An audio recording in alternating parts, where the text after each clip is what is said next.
oltiin matkalla Roodoksella ja otettiin päiväretki Marmarikseen. Jaanepori oli ottanut tämän retken valikoimuun vasta muutama viikko sitten ja retken hinta on 55 €. Lisäksi tuossa satamassa joutuu maksamaan vielä turistiveroa, joka on 20 €. Laivamatka Roodokseen satamasta Marmarikseen kestää noin 1,5 tuntia ja mukaan piti ottaa passit, koska Marmarissa on Turkin puolella. Marmarissa on noin tunnin mittainen kiertoilu bussilla, jonka jälkeen on 4 tuntia omaa aikaa tutustua Marmarikseen. Itse kiinnostaa ainakin tuo Pasarikatu, että on varmaan näkemisen arvoinen. Sitten laivaltahan pystyy ostamaan sitten tuommoista pientä purtamota, siinä on kahvia ja sipsejä ja kaikki keksejä löytyy. Ja sisätiloissa ollaan tässä laivassa. Tässä on bussikyydityksen ensimmäinen pysäkki tuonne pienelle mäen kukkulalle. Ne kuvastaako tässä sinne, että voitte olla kuvailemassa siitä Marmariksen alue. Tuo pikkubussille ollaan liikenteessä. Oppana meille on tuommoinen australialainen kaveri, joka kesäkaudet on täällä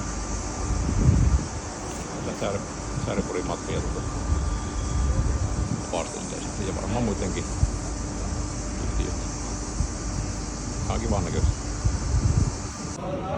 No niin, nyt tultiin tähän Pasarille ja tätä ennenhän meillä oli tietysti pakollinen semmoinen koruliikkeessä. Käänti sillä esittelyllä koruja ja sen jälkeen tuossa vaatekaupassa käytiin, siellä oli samanlainen esittely.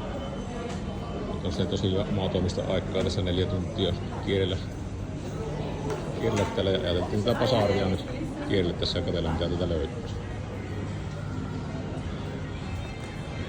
Paljon täällä aina myymältä näyttää olevan lajista laittaa ja se jo pari paitaa käytiin ostamassa, niin saa näköjään tinkiä aika paljon. But I am not Turkish. Sotkeuduttiin tänne nahkaliikkeeseen, mikä oli vähän semmoinen tarkoituskin, että nahkatakki itselle kahtomus. Kyllähän tästä tämmönen taittaa mukaan nyt lähteä. Aika paljon halvemmat hinnat oli ainakin tuolla Roodoksen päässä. Ja tinkiä sai taas ihan reilusti. Tai itse omasta mielestä ihan hyvää hintaa sai. No niin, nyt on Pasaria kierrelty ristiin rastiin ja mielenkiintoista nähtävää kyllä löytyi siitä. Tarttu mukaan muutamia paitoja ja kenkiä. Kovan tinkimisen jälkeen niin aika edullisesti sai näitä tuotteita. Että se vaan täytyy muistaa aina tinkkiä, että noin puoleen hintaa siitä alkuperäisestä hinnasta sai näitä tuotteita sitten. Ihan kiva paikka on kyllä.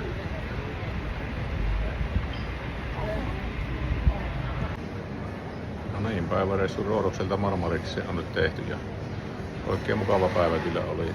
Paljon oli nähtävää ja koettavaa siellä ja laiva tuli takaisin tähän Roodoksen satamaan 18.30 ja tästäpä lähdetään jatkamaan sitä iltaa jonnekin ravintolaan.